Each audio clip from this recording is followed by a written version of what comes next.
আপোনালোকে জানে এডিআৰই তৃতীয় বৰ্ষ তৃতীয় থাৰ্ড গ্ৰেড অৰ্থাৎ তৃতীয় বৰ্গৰ বাবে যিসকল উত্তীৰ্ণ হৈছে তেওঁলোকে তিনিটা পৰীক্ষা দিব লাগিব।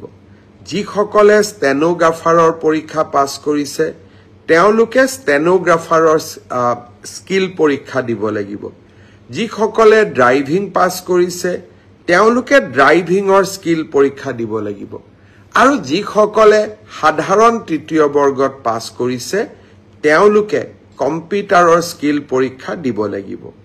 আনহাতে চতুৰ্থ বৰ্গত যিসকলে পাছ কৰিছে তেওঁলোকে অৰেল আৰু স্কিল টেষ্ট দুইটাকে একত্ৰিত কৰি এটা মৌখিক পৰীক্ষাত তেওঁলোকে বহিবৰ প্ৰয়োজনীয়তা আছে আৰু আপোনালোকে সেই পৰীক্ষাত বহিব লাগিব। মই আশা কৰোঁ আমি জুলাই মাহৰ 15 তাৰিখৰ আগতে এই মৌখিক পৰীক্ষা বা স্কিল পৰীক্ষাৰ গোটেই পৰ্যায়টো শেষ কৰিম আৰু মই আগতেই কৈ অহাৰ দৰে 10 অক্টোবৰৰ দিনাখন আমি আপোনালোকৰ হাতত যোগ্যজনৰ হাতত নিয়োগ পত্ৰ তুলি দিবলৈ প্ৰচেষ্টা কৰিম।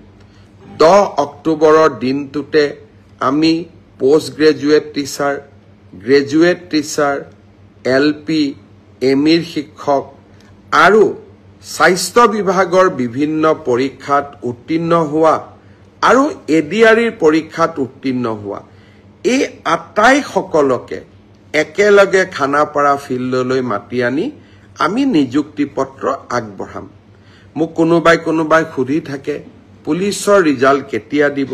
সকলো ৰিজাল্ট আমি এনেকে দিম যাতে আপোনালোকৰ হাতত আমি 10 অক্টোবৰৰ দিনাখন আমাৰ নিযুক্তি পত্ৰ আমি হাতত তুলি দিব পাৰোঁ।